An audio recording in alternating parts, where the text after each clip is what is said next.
My name is Darian Voss. I'm 39 years old, and in 2020, I thought I was on the verge of the biggest breakthrough of my career. Boston was my backdrop: gray stone buildings, ivy creeping over academic walls, the scent of old books mixed with disinfectant from a world still reeling from the pandemic. I had spent years buried in research, piecing together data that no one else dared to chase. Every late night in the lab, every stack of coffee-stained notes, every sleepless week, I believed it was about to pay off, until the morning I opened the university's online journal and saw my work published under someone else's name. His name was Dr. Adrian Mercer, my colleague, my so-called collaborator, the man I had once trusted to review my drafts, who swore confidentiality, who had smiled in my office as if he respected me. And there it was, my research, printed as his, word for word. At first, I couldn't breathe. My eyes blurred as I scrolled down, line after line of stolen thought. He hadn't even bothered to change the phrasing. The world spun. I stumbled back in my chair, whispering, "No, no, this can't be real." But it was real, and worse, I knew what it meant. He had beaten me to publication. In academia, that's everything. It meant his name would be credited with the discovery. His reputation would rise. And mine? Years of work reduced to whispers of doubt. When I arrived at campus that afternoon, the corridors buzzed with congratulations. For him, colleagues clapped his back, students gathered around, and I walked by like a ghost, invisible, invalidated. "Brilliant work, Dr. Mercer," one professor said. I wanted to scream. "It's mine. All of it's mine." Instead, I forced a smile and kept walking, nails digging crescents into my palms. Inside, I was hollowed out, years of sacrifice stripped away in an instant. That night, alone in my office, I stared at my shelves stacked with binders and hard drives, my life's labor, and whispered to myself, "He thinks he's won." And then, as the rage burned through the despair, I felt something else. Resolve. The days after Mercer's breakthrough were some of the darkest of my life. Every hallway on campus felt hostile. Professors nodded at him with admiration, while their eyes slid past me as if I didn't exist. Students whispered, "Didn't she work on that too?" But no one spoke it aloud. At night, I sat in my office, drowning in stacks of notebooks, research logs, and draft files, proof, evidence, my entire fingerprint woven into every page. And yet, none of it mattered. Not unless I could find a way to make the world listen. The university issued a statement congratulating Mercer, calling his paper a landmark contribution. My jaw ached from grinding my teeth. They had no idea, or worse, they didn't care. I replayed our last meeting in my mind, the one before he published. Mercer had leaned across my desk, his smile polite but sharp. "Don't worry, Darian. The work we're doing will change everything. Trust me." I had trusted him. Now that trust was ash in my mouth. One night, while combing through my old emails, I stumbled on something. An early draft I had sent him, marked with my timestamps, months before his publication. My heart kicked in my chest. This wasn't just my word against his. This was proof. But proof wasn't enough. Mercer was rising fast. He had allies, powerful ones. If I wanted to expose him, I couldn't just accuse. I had to dismantle him, publicly. That thought both terrified me and electrified me. The next morning, I overheard two graduate students outside the lecture hall. "Mercer's presenting at the Centennial Lecture next month. It's going to be huge. Press, faculty from across the country. Everyone will be there." I froze, my pulse quickening. That was it. If he wanted to bask in stolen glory under the spotlight, then that was where I would strip it from him. The plan was forming in my head, but it was fragile. If I went after Mercer alone, he'd crush me. His name was already on the paper. His reputation was soaring. Mine was the bitter whisper in the corner. I needed witnesses, people who could vouch for my work, who had seen the drafts, the late nights, the fingerprints of my research long before his publication. The first person I turned to was Dr. Lena Harlow, my mentor. She was in her 60s, sharp as broken glass, and had always told me, "Academia is war dressed up in tweed." When I showed her the timestamps on my drafts, her eyes narrowed. "You know what this means, don't you?" she said. I swallowed. "It means he stole everything." She leaned back, crossing her arms. "It means you'd better be ready to fight, because Mercer isn't going to go down quietly." Her words rattled in my chest.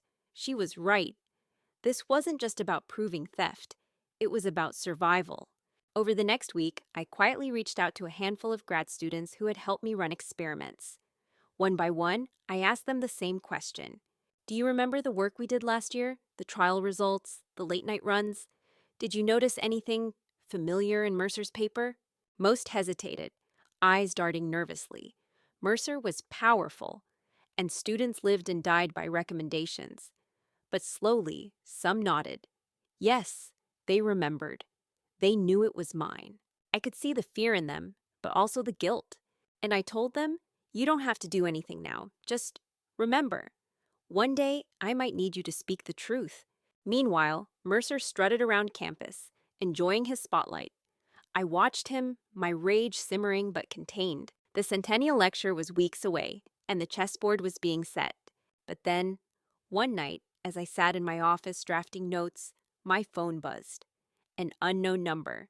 A single text lit up the screen. I know what Mercer did. Meet me tomorrow. Don't tell anyone. I barely slept that night. The words on my phone replayed over and over. I know what Mercer did. Meet me tomorrow. Don't tell anyone. By morning, my nerves were raw. I checked the number again. Untraceable, no name, just a ghost floating in my contacts. I considered ignoring it. What if it was Mercer, trying to bait me into a trap? Or worse, the administration, looking for grounds to silence me before I made trouble. But the possibility that it was real, that someone else knew, was too important to ignore. I agreed to the meeting. The text told me to come to a quiet cafe on the edge of campus, the kind of place grad students used for cheap coffee and stolen Wi-Fi. I arrived early, scanning the faces, heart pounding against my ribs. 10 minutes past the hour, she walked in, tall, lean, with dark hair pulled into a loose braid.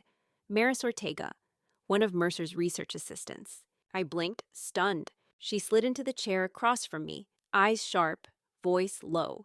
I don't have much time, but I couldn't keep quiet anymore. I leaned forward. You sent the text? She nodded. I've seen things, drafts, files. He copied your work, Darian.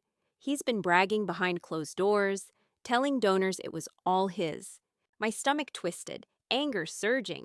So you knew this whole time? Her face softened. I wanted to speak out, but Mercer controls the funding. He threatens to ruin careers. He told us anyone who questioned him would never get a recommendation. For a moment, silence hung between us, broken only by the hiss of the espresso machine. Finally, she pulled a flash drive from her pocket, sliding it across the table. I copied emails, notes, proof that he stole your research. If you're going to take him down, you'll need this. My fingers curled around the drive, pulse hammering. This was it, the missing piece. But then her eyes flicked nervously to the window. Careful. Mercer suspects someone's watching him. If he finds out I helped you, I'm finished. I nodded, slipping the drive into my bag. For the first time since this nightmare began, I felt the tide shift. The figure across the street didn't move. He leaned casually against a lamppost, sunglasses on despite the gray Boston sky. But his gaze was locked on me, unblinking. I forced myself to keep walking, each step deliberate, steady. Inside, panic clawed at my ribs. Don't run. Don't give him the satisfaction. I turned the corner and ducked into the first building I saw. A bookstore, empty except for the clerk yawning behind the counter. I slipped between shelves of dusty novels, my heart pounding like a drum. Peeking out the window, I saw the man had followed. He lingered on the sidewalk, scanning the glass. My mind raced. Was he Mercer's, hired to keep tabs on me, or worse, to take the drive back, no matter what it took? I pulled out my phone and texted Lena Harlow. Need to see you. Urgent. Don't ask why. Tonight. Then I slid the flash drive deeper into my bag, beneath layers of notebooks and pens, as if fabric could shield it. The clerk called out, You okay, miss? I forced a laugh. Yeah, just trying to catch my breath.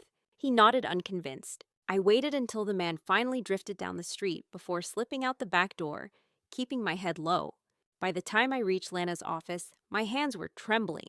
She locked the door behind me, eyes narrowing. Tell me, she demanded. I placed the drive on her desk, voice low. Maris gave this to me. Emails, notes, everything. Proof Mercer stole my research. Lena's jaw tightened. That's dangerous. If Mercer suspects, he won't sit quietly. I know, I whispered. I think he's already watching me. Her gaze softened for a fraction of a second. Then she leaned forward. Good. Let him watch. It means he's nervous. And nervous men make mistakes. Her words steadied me. But as I left her office, I couldn't shake the feeling of eyes on my back. I froze in the hallway, staring at the thin strip of light spilling from my office door. I had locked it this morning. I was sure of it.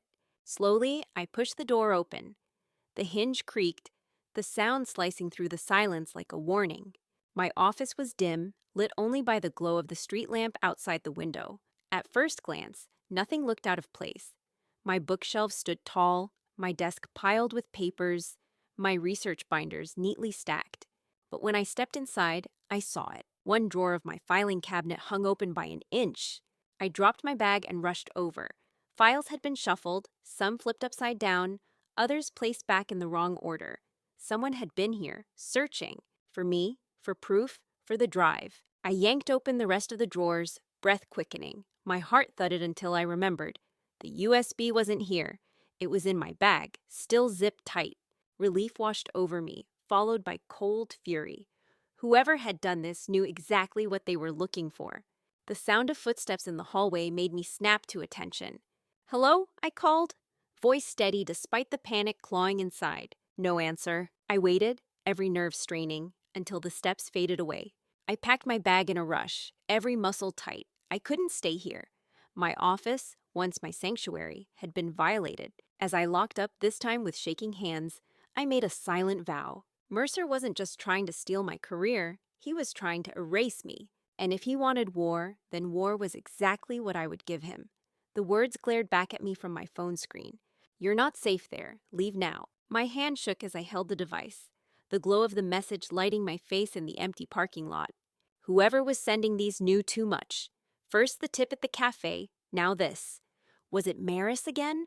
Or someone else watching from the shadows? I stuffed the phone into my pocket, my pulse pounding. The question wasn't whether I trusted them. The question was whether I could afford not to.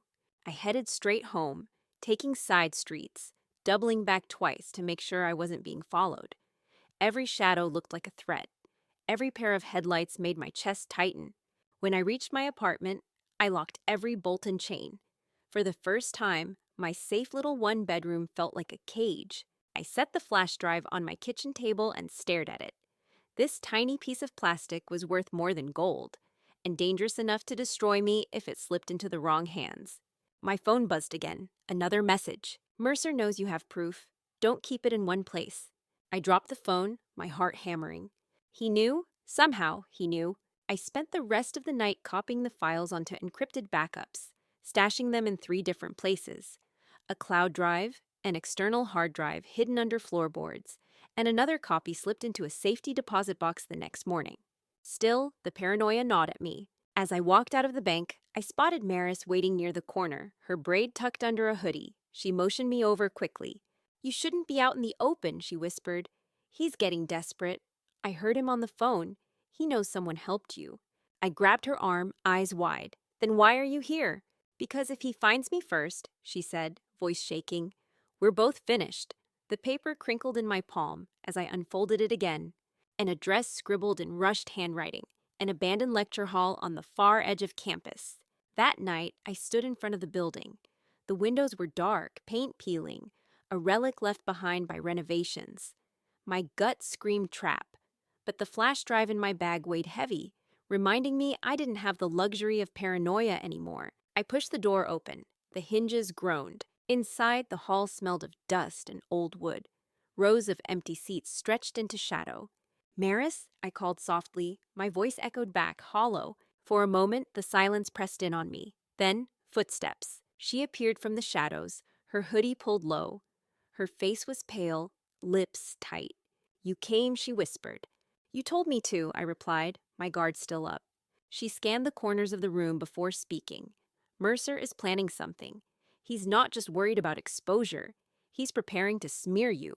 He's already drafted statements saying you fabricated your research, that you lied about results." My blood ran cold. "He wouldn't dare." "He would," she said firmly. "He's desperate. If you go public without more support, they'll believe him." I felt the weight of her words sink into me. Mercer wasn't just going to deny me, he was going to destroy me. Then Maris handed me a folder. I've been recording his calls, notes from meetings with donors. He's sloppy when he thinks he's safe. This, this might help you survive what's coming. I took the folder, my hands trembling. But before I could speak, the sound of a door slamming echoed through the hall. Both our heads snapped toward the noise. Someone else was here. The slam of the door echoed like a gunshot. Maris and I froze, eyes darting to the far end of the lecture hall. Shadows stretched across the rows of empty seats, swallowing whoever had entered. "Who's there?" I called out, my voice firmer than I felt. Silence. Maris clutched my arm. "We shouldn't be here," she whispered. Then a figure stepped into the weak light of the overhead bulb. Not Mercer. Younger. A man in his 20s. A grad student by the look of him. His hoodie hung loose, and he carried a messenger bag slung across his chest. "Relax," he said, holding his hands up. "I'm not here to hurt you." "Then what the hell are you doing sneaking around in the dark?" I snapped, adrenaline making my voice sharp. He glanced at Maris. "You didn't tell her?" Maris shifted uncomfortably. "This is Eli. He's helped me before. He's been watching Mercer, too." I shot her a glare. "And you didn't think I deserved to know?" "There wasn't time," she said quickly. Eli stepped closer, lowering his voice. "Mercer has people on campus. He pays them to dig, to listen. I've overheard things. He's scared of you, Darian. That's why he's trying to discredit you first." I crossed my arms, still wary. "Why should I believe you?" He unzipped his bag and pulled out a small recorder. He hit play, and Mercer's voice filled the empty hall. "If she tries to pull anything, I'll bury her.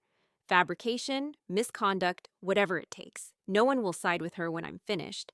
The words stabbed through me like ice. Eli stopped the recording, his expression grim. "I thought you'd want to hear it for yourself." I felt my throat tighten, rage and fear colliding inside me. Mercer wasn't just planning to fight me. He was planning to annihilate me.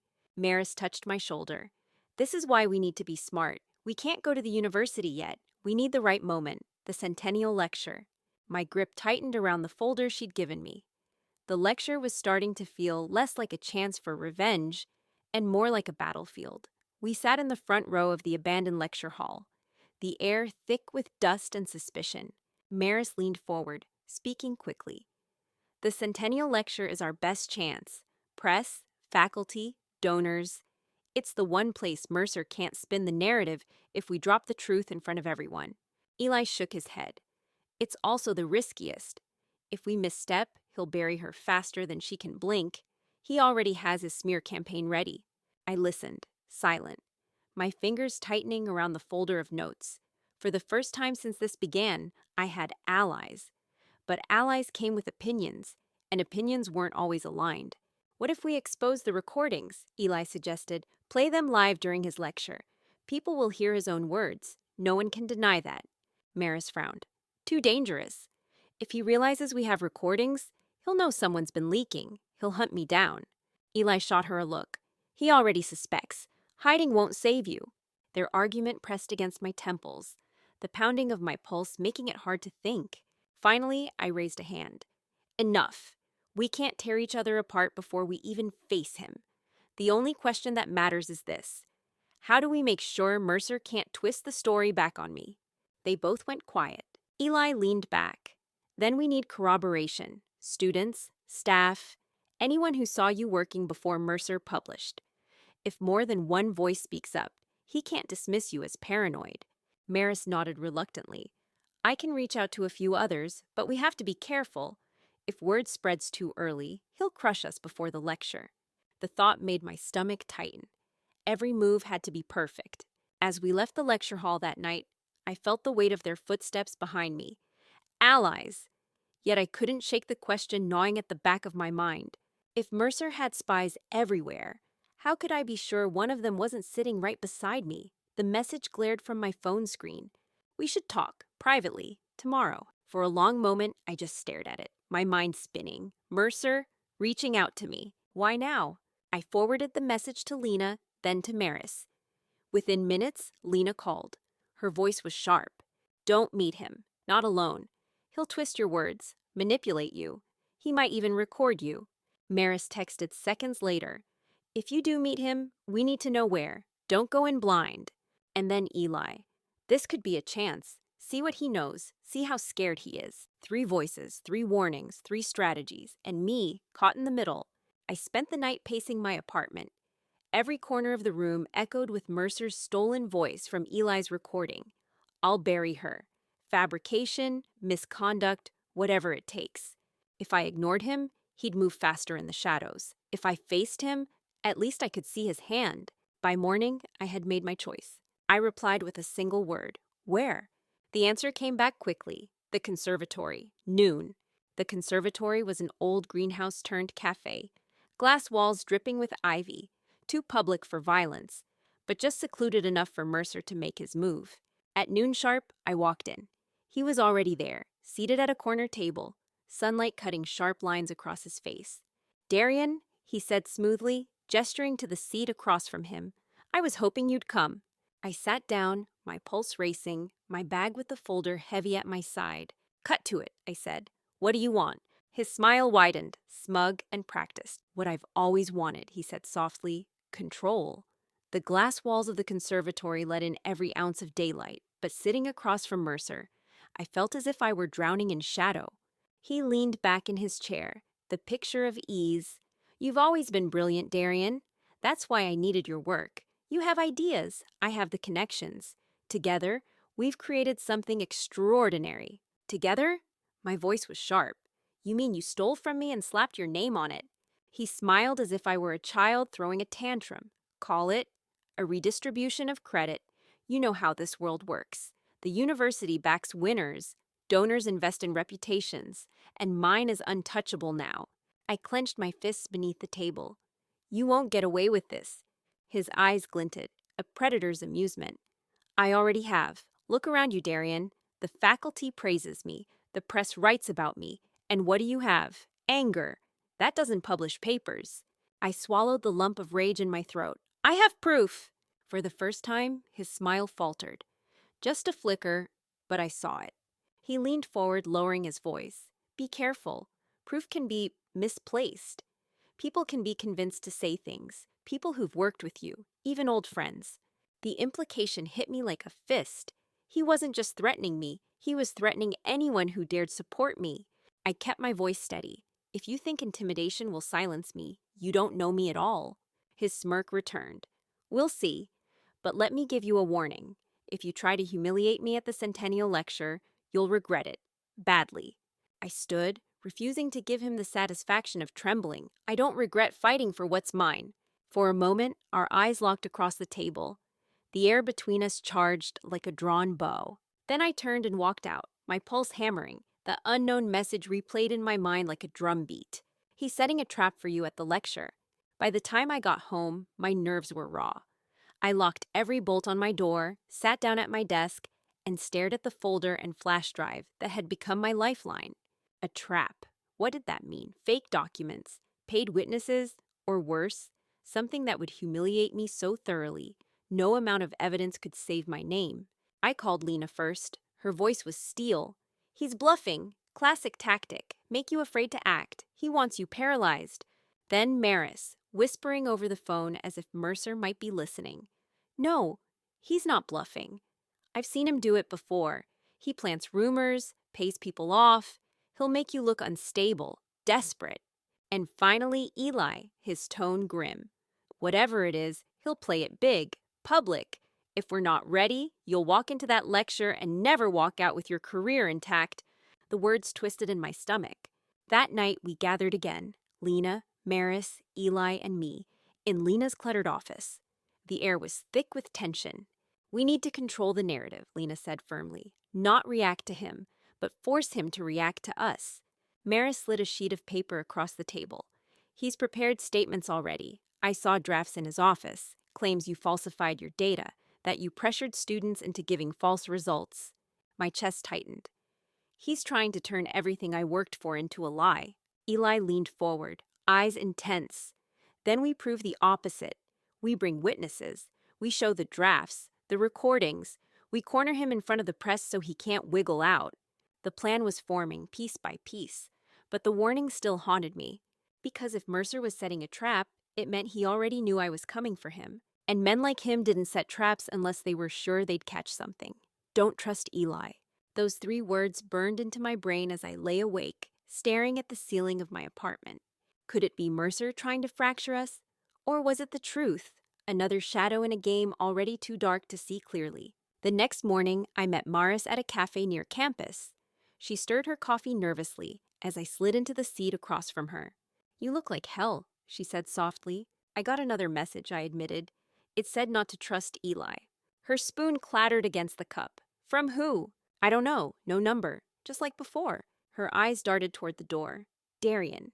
Eli's helped us. He risked a lot giving you that recording. Without it, we wouldn't have proof of Mercer's threats." "Or," I countered, lowering my voice, "he gave me exactly what Mercer wanted me to hear. What if that recording was staged? What if it was bait to push me into the lecture unprepared?" Maris went pale. "You think he's working with Mercer?" I didn't answer, because I didn't know. That night, I decided to test him. I asked Eli to meet me in my office after hours. When he arrived, I kept my tone casual. "I've been thinking about our strategy. What if I don't wait until the lecture? What if I release the evidence to the press tomorrow?" His reaction was immediate, too immediate. His face tightened, his words stumbled. "No, that's not a good idea. You'll lose control of the narrative. He'll spin it before you can explain." I studied him in silence, the warning echoing in my mind, "Don't trust Eli." Eli leaned forward. "We need patience, Darian. The lecture is the only way." Maybe he was right. Maybe he was protecting me.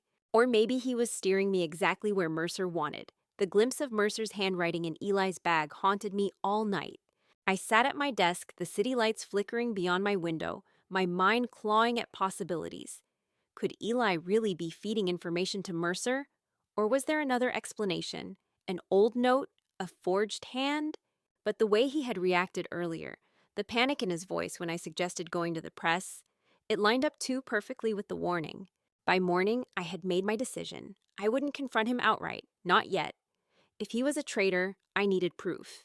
That afternoon, I asked Maris to distract Eli, call him into a lab meeting, while I slipped into the study lounge where he'd left his bag. My heart hammered as I unzipped it, praying no one would walk in. Inside were scattered notebooks, a worn recorder, and the letter. I pulled it out with trembling hands. Mercer's handwriting was unmistakable. "Keep her close. Guide her toward the lecture. Make sure she doesn't leak early. I'll handle the rest." Signed with his initials, A.M. The words blurred as fury boiled behind my eyes. Eli wasn't just careless. He was Mercer's pawn. I stuffed the letter back quickly, zipping the bag as if nothing had happened. My hands shook so violently, I nearly dropped the zipper. That evening, Maris and I met in secret again. I slid a napkin across the cafe table, scrawled with what I'd read. Her face drained of color. "You're sure?" "Positive," I whispered. "We can't let him know we found out. If we play this wrong, Mercer will know we're on to him." Maris leaned in, voice shaking. "Then what do we do?" I clenched my jaw, my resolve sharpening. "We use him. If Eli wants to guide me toward the lecture, then we'll let him. But on our terms. He'll walk straight into the trap meant for me." The next time Eli came to me, he wore that same earnest look, the kind that had almost fooled me. "We're running out of time," he said, dropping into the chair across from my desk. Mercer's tightening his grip. "The Centennial Lecture is our only shot." I nodded, schooling my face into calm. "You're right. We'll stick to the plan. The lecture will be where it all happens." His shoulders relaxed just enough for me to know he bought it. He thought I was still under his guidance, still walking the path Mercer wanted. But in reality, I was laying a different trail entirely. That evening, Maris and I met in Lena's office. The old professor closed the blinds and leaned in, her eyes blazing. "So he's Mercer's mole. Good. That means we know where the leak is." Maris added, "If he thinks he's controlling Darian, we can feed him what we want Mercer to hear." I exhaled slowly, the weight of the deception heavy but necessary. Exactly. We turned his spy into ours. The next few days, I began dropping carefully chosen lines into my conversations with Eli. "I'm not sure I have enough witnesses." "I worry the recordings won't be enough." "I might back out if it feels too risky." Each sentence was bait, and Eli swallowed it whole, rushing to reassure me, then, undoubtedly, carrying those crumbs back to Mercer. Meanwhile, behind the curtain, I was working furiously. Maris was rallying students who had worked with me. Lena was preparing a brutal timeline of my drafts and emails, all stamped and dated. And I was crafting the speech that would detonate Mercer's empire. Every night, though, paranoia clawed at me. What if Mercer suspected? What if Eli realized I knew? The day before the lecture, Eli cornered me outside the library. His voice was urgent.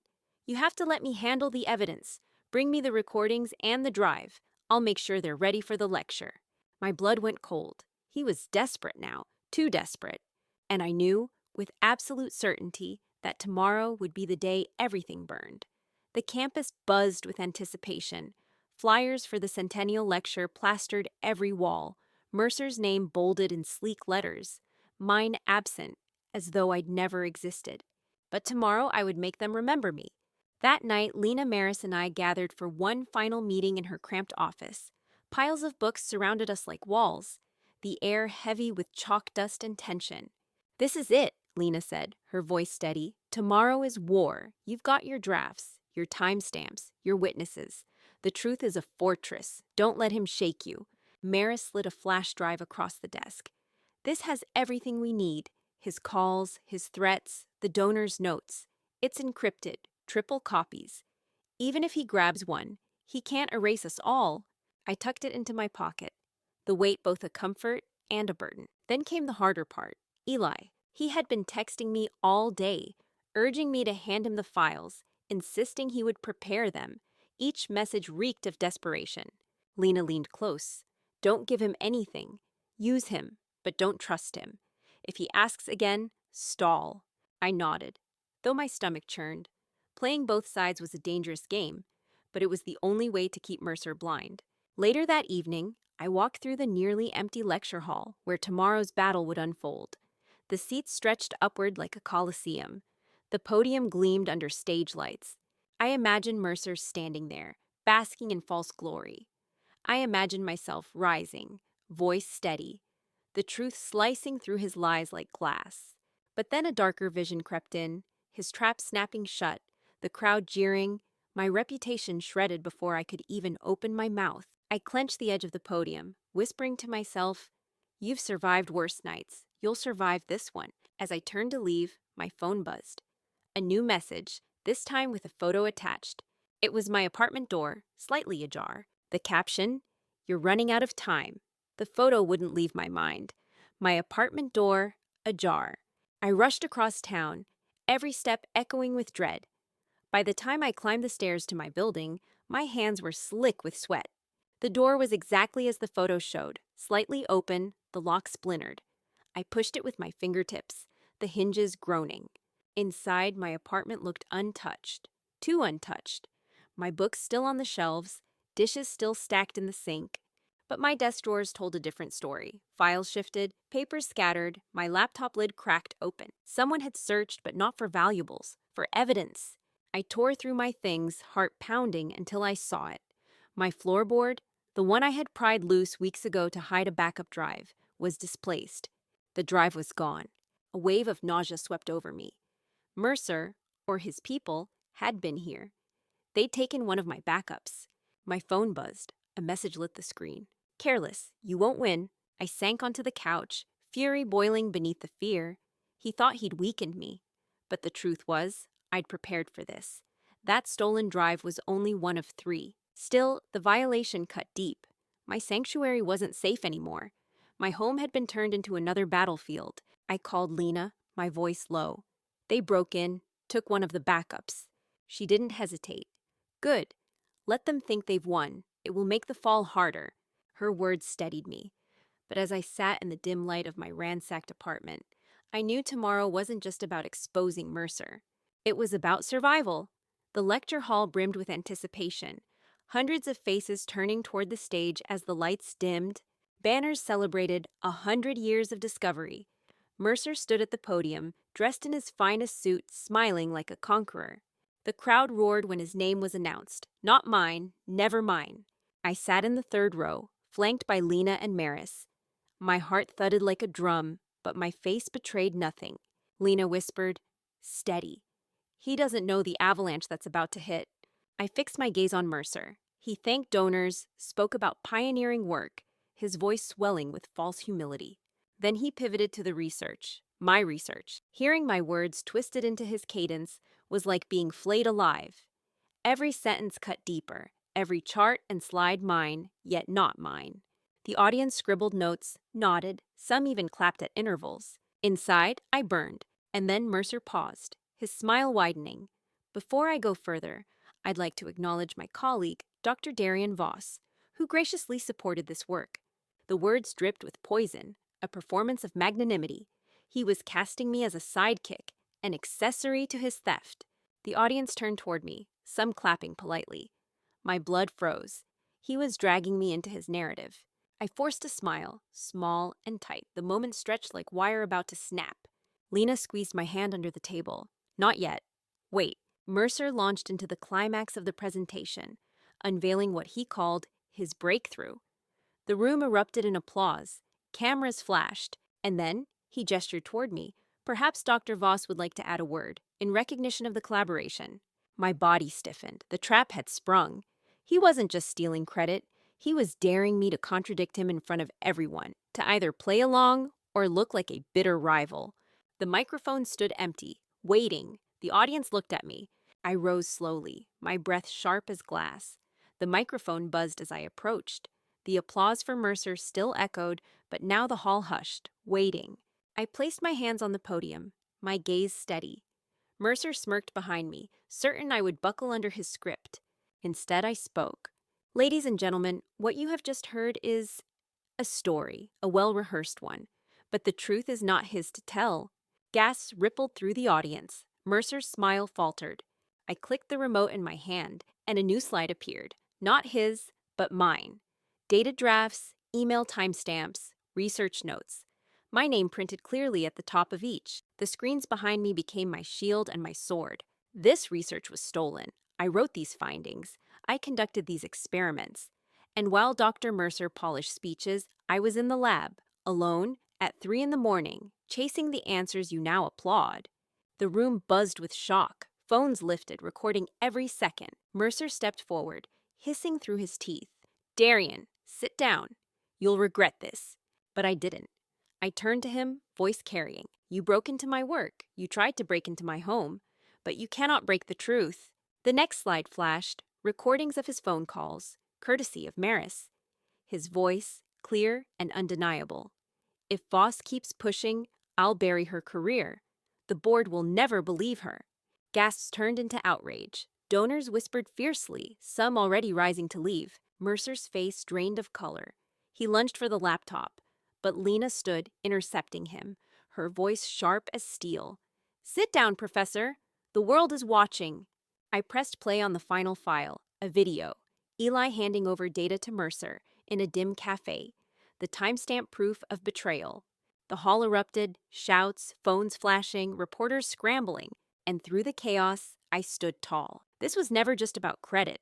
This was about integrity, about the years of work too many women see erased, stolen, or silenced. Not today, not anymore.